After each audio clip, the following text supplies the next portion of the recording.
ଆଜିର ଗଳ୍ପର ନାମ କୃପଣତା। ଲୋଭ ବା ଚୂଡ଼ାନ୍ତ କୃପଣତା ଦ୍ୱାରା କେହି କେବେ ସୁଖୀ ହୋଇପାରେ ନା। କୃପଣ ନିଜ ଧନ ସମ୍ପତ୍ତିକୁ ନିଜେ ଉପଭୋଗ କରେନି କି ଅନ୍ୟମାନଙ୍କୁ ମଧ୍ୟ ବ୍ୟବହାର କରିବାକୁ ଦିଏ ନାହିଁ। ପ୍ରତ୍ୟେକ କାର୍ଯ୍ୟରେ କିଛି ଖର୍ଚ୍ଚ କରିବାକୁ ପଡ଼ିଲେ ସେ ପଛଘୁଞ୍ଚା ଦେଇଥାଏ, କାରଣ ପ୍ରତି ମୁହୂର୍ତ୍ତରେ ସେ ଆଶଙ୍କା କରୁଥାଏ ଯେ ତାର ଧନ ସମ୍ପତ୍ତି କାଳେ ହ୍ରାସ ପାଇଯିବ। ଗୋଟିଏ ଗ୍ରାମରେ ଦୁଇଜଣ ଭାଇ ରହୁଥିଲେ। ଜଣଙ୍କର ନାମ କୃପଣ ଓ ଅନ୍ୟ ଜଣଙ୍କର ନାମ ମହାକୃପଣ। ସେମାନେ ତାଙ୍କ ନାମର ସାର୍ଥକତା ପ୍ରତି ମୁହୂର୍ତ୍ତରେ ପ୍ରତିପାଦନ କରୁଥିଲେ। ନିଜ ଧନ ସମ୍ପତ୍ତିକୁ ନିଜେ ଉପଭୋଗ କରୁନଥିଲେ କି କାହାରିକୁ ବି ସେଥିରୁ କିଛି ସାହାଯ୍ୟ ପାଇଁ ଦେଉନଥିଲେ। ଯଦି କେଉଁ କାର୍ଯ୍ୟରେ ଖର୍ଚ୍ଚ କରିବା କଥା ପଡ଼ୁଥିଲା, ସେମାନେ ସର୍ବଦା ପଛଘୁଞ୍ଚା ଦେଉଥିଲେ, କାରଣ ପ୍ରତି ମୁହୂର୍ତ୍ତରେ ସେମାନେ ଏଇ ଭୟରେ ରହୁଥିଲେ ଯେ କାଳେ ତାଙ୍କର ଧନ ସମ୍ପତ୍ତି ହ୍ରାସ ପାଇଯିବ। ଏତେ ବେଶୀ କାର୍ପଣ୍ୟ ମଧ୍ୟରେ ସେମାନେ ଜୀବନ ଅତିବାହିତ କରୁଥିଲେ ଯେ ଭଲ କରି ପେଟ ପୂରା ଗଣ୍ଡେ ଖାଇ ବି ପାରୁନଥିଲେ। ନିଜର ଧନ ସମ୍ପତ୍ତିର ବୃଦ୍ଧି ପାଇଁ ସର୍ବଦା ଠାକୁରଙ୍କୁ ପୂଜା ଆରାଧନା କରୁଥିଲେ, କିନ୍ତୁ ପୂଜା କଲାବେଳେ ଭୋଗ ଟିକିଏ ବି ଠାକୁରଙ୍କୁ ଅର୍ପଣ କରୁନଥିଲେ। କେତେବେଳେ ଯଦି କିଛି ଅର୍ପଣ କରୁଥିଲେ, ତାକୁ ସଙ୍ଗେ ସଙ୍ଗେ ନିଜେ ଖାଇଦେଉଥିଲେ, କାହିଁକି ନା ସେମାନଙ୍କର ଭୟ ହେଉଥିଲା ଯେ ଭୋଗ ଯଦି ବେଶୀ ସମୟ ଠାକୁରଙ୍କ ନିକଟରେ ରଖାଯାଏ, ତେବେ ଜନ୍ଦା ପିମ୍ପୁଡ଼ି ସେଥିରୁ କିଛି ଅଂଶ ଖାଇଦେଇ ପାରନ୍ତି। ଦିନେ ତାଙ୍କର ଜଣେ ଆତ୍ମୀୟଙ୍କର ମୃତ୍ୟୁ ସମ୍ବାଦ ଆସି ପହଞ୍ଚିଲା। ବଡ଼ ଭାଇ ମହାକୃପଣ ଠିକ୍ କଲା ଯେ ସେ ନିଜେ ବ୍ୟକ୍ତିଗତ ଭାବରେ ଶୋକ ପ୍ରକାଶ କରିବା ପାଇଁ ତା ପରଦିନ ସକାଳୁ ଚାଲି ଚାଲି ଆତ୍ମୀୟଙ୍କ ଘରକୁ ଯିବ, କାରଣ ସାଙ୍ଗେ ସାଙ୍ଗେ ରାତାରାତି ଗଲେ ଟ୍ରେନ୍ ବା ବସ୍ରେ ପଇସା ଖର୍ଚ୍ଚ କରି ଯିବାକୁ ପଡ଼ିବ। ପରଦିନ ବଡ଼ ଭାଇ ବଡ଼ି ଭୋରୁ ଉଠି ଆତ୍ମୀୟଙ୍କ ଘରକୁ ଚାଲି ଚାଲି ବାହାରି ପଡ଼ିଲେ। ବଡ଼ ଭାଇ ଘରୁ ବାହାରି ଯିବା ସଙ୍ଗେ ସଙ୍ଗେ ସାନ ଭାଇ କୃପଣ ପ୍ରଦୀପଟିକୁ ତତ୍କ୍ଷଣାତ୍ ଲିଭାଇ ଦେଲା। ଫଳରେ ଅନ୍ଧାର ଭିତରେ କଙ୍କଡ଼ା ବିଛାଟିଏ ତାକୁ ଦଂଶନ କଲା। ସେହି ଯନ୍ତ୍ରଣାରେ ଛଟପଟ ହେଉଥିବା ବେଳେ ସେ ଦେଖିଲା ବଡ଼ ଭାଇ ମହାକୃପଣ ଫେରି ଆସିଛନ୍ତି। ତେଣୁ ସାନ ଭାଇ ବଡ଼ ଭାଇକୁ ଏତେ ଶୀଘ୍ର ଫେରି ଆସିବାର କାରଣ ପଚାରିବାରୁ ସେ ଉତ୍ତର ଦେଲା, ଭାଇ କୃପଣ, ପ୍ରାୟ 2 ମାଇଲ ଯାଇସାରିବା ପରେ ମୋର ମନେ ପଡ଼ିଲା ପ୍ରଦୀପଟିଏ ଲିଭାଇବା କଥା। ଭାବିଲି ତୁ ଯଦି ଭୁଲରେ ତାକୁ ଜାଳି ରଖିଥିବୁ, ତେବେ କେତେ ତେଲ ସରିଯାଇ ନଥିବ। ସେଥିପାଇଁ ମୁଁ ସଙ୍ଗେ ସଙ୍ଗେ ଫେରି ଆସିଲି।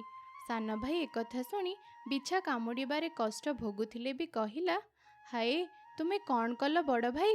ଏତେ ଗୁଡ଼ାଏ ବାଟ ଅକାରଣରେ ଚାଲିବା ଦ୍ୱାରା ତୁମର ଚପଲ ତ କେତେ ଘୋରି ହୋଇଯାଇଥିବ। କାଳ ବିଳମ୍ବ ନକରି ବଡ଼ ଭାଇ ମହାକୃପଣ ଉତ୍ତର ଦେଲା, ପ୍ରିୟ କୃପଣ ଭାଇ, ତୁମେ ଜମା ବ୍ୟସ୍ତ ହୁଅନା। ମୋ ଚପଲ ଘୋରି ହେବାର ଟିକେ ବି ସମ୍ଭାବନା ନାହିଁ, କାରଣ ମୁଁ ଚପଲକୁ ହାତରେ ଧରି ଖାଲି ପାଦରେ ଚାଲୁଥିଲି। ଏହିପରି କିଛି ଦିନ ବିତିଗଲା। ଥରେ ସେ ଗାଁକୁ ଜଣେ ସାଧୁ ଆସିଥିଲେ। ସେ କହିଲେ, ଗ୍ରାମର ଶେଷ ମୁଣ୍ଡରେ ଥିବା ଜଙ୍ଗଲରେ ଏକ ଯାଦୁକରୀ ଆମ୍ବ ଗଛ ଅଛି। କିମ୍ବଦନ୍ତୀ କହେ ଯେ ଯିଏ ପବିତ୍ର ହୃଦୟରେ ତାର ଫଳ ଛିଣ୍ଡାଇବ, ସେ ସମୃଦ୍ଧଶାଳୀ ହୋଇଯିବ। ଏକଥା ଦୁଇ ଭାଇ କୃପଣ ଓ ମହାକୃପଣଙ୍କ କାନରେ ପଡ଼ିଲା। ଦୁଇଜଣ ଯାକ ତୁରନ୍ତ ବାହାରି ପଡ଼ିଲେ ଜଙ୍ଗଲ ଅଭିମୁଖେ। ଗଛ ପାଖରେ ପହଞ୍ଚିବା ପରେ ବଡ଼ ଭାଇ ମହାକୃପଣ ଗଛକୁ ଚଢ଼ିଲା ଏବଂ ସାନ ଭାଇ ତଳେ ଜଗି ରହିଲା।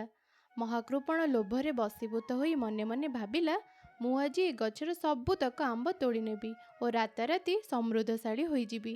ହେଲେ ସେ ସାଧୁଙ୍କ କଥା ସମ୍ପୂର୍ଣ୍ଣ ଭୁଲି ଯାଇଥିଲା, ଯେଉଁଥିରେ ସାଧୁ କହିଥିଲେ ପବିତ୍ର ହୃଦୟରେ ହିଁ ଫଳ ଛିଣ୍ଡାଇଲେ ସମୃଦ୍ଧଶାଳୀ ହୋଇପାରିବ।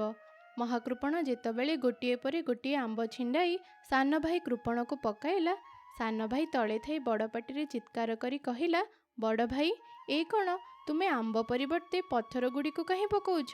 ବଡ଼ ଭାଇ ମହାକୃପଣ ଏହା ଶୁଣି ଆଶ୍ଚର୍ଯ୍ୟ ହୋଇଗଲା। ସେ ଲୋଭରେ ଏତେ ଅନ୍ଧ ହୋଇଯାଇଥିଲା ଯେ ସେ ଗଛର ସବୁତକ ଫଳ ତା ସ୍ପର୍ଶରେ ପଥର ହୋଇଯାଇଛି ତାହା ମଧ୍ୟ ଜାଣିପାରିନଥିଲା। ଶେଷରେ ଦୁଇ ଭାଇ ନିଜର ଭୁଲ ବୁଝିଲେ ଓ ମୁହଁ କାନ ଆଉଁସି ଖାଲି ହାତରେ ଘରକୁ ଫେରିଲେ। ଦେଖିଲେ ତ ଲୋଭର ପରିଣତି କିପରି ହୋଇଥାଏ। ଆଚ୍ଛା, ଆମେମାନେ ଏହି ଗଳ୍ପରୁ କ'ଣ ଶିକ୍ଷା ଲାଭ କଲେ? ଆମେମାନେ ଏହା ଶିକ୍ଷା କଲେ ଯେ ଲୋଭ, ଯାହାକୁ ପ୍ରାୟତଃ ଏକ ବିନାଶକାରୀ ଶକ୍ତି ଭାବରେ ବିବେଚନା କରାଯାଏ, ଏହା ଏକ ଅତୃପ୍ତ ଇଚ୍ଛା ସଦୃଶ, ଯାହାଦ୍ୱାରା ଧନ ସମ୍ପତ୍ତି କିମ୍ବା କ୍ଷମତା, ଯାହାକି ମୌଳିକ ଆବଶ୍ୟକତା ଠାରୁ ଅତିକ୍ରମ କରି ସ୍ୱାର୍ଥପର ଆଚରଣ ଆଡ଼କୁ ଚାଲିଯାଏ। ଏହା ଏକ ଅତଳ ଗର୍ତ୍ତ, ଯେଉଁଠାରେ ଜଣେ ଯେତେ ଅର୍ଜନ କଲେ ମଧ୍ୟ ଅଧିକରୁ ଅଧିକ ପାଇବାର ଲାଳସା ରହିଥାଏ, ଯାହା ବ୍ୟକ୍ତିକୁ ସର୍ବଦା ଅସନ୍ତୁଷ୍ଟ ରଖିଥାଏ ଏବଂ ସମ୍ଭାବ୍ୟ ଭାବରେ ନିଜକୁ ଏବଂ ସେମାନଙ୍କର ଚାରିପାଖର ଲୋକଙ୍କୁ ମଧ୍ୟ କ୍ଷତି ପହଞ୍ଚାଇଥାଏ। ସେଥିପାଇଁ ବା କଥାରେ ଅଛି, ବିଳାସପୂର୍ଣ୍ଣ ଇଚ୍ଛାଠାରୁ ବଡ଼ ବିପଦ, ଅସନ୍ତୋଷ ଠାରୁ ବଡ଼ ଦୋଷ ଏବଂ ଲୋଭଠାରୁ ବଡ଼ ବିପର୍ଯ୍ୟୟ ଆଉ କିଛି ନାହିଁ। ତେବେ ଆଜି ପାଇଁ ଏତିକି। ପୁଣି ଥରେ ଦେଖାହେବା ଆଗାମୀ ଗଳ୍ପରେ। ସେଥିପର୍ଯ୍ୟନ୍ତ ସମସ୍ତେ ଖୁସିରେ ରୁହନ୍ତୁ ଓ ସର୍ବଦା ହସୁଥାନ୍ତୁ।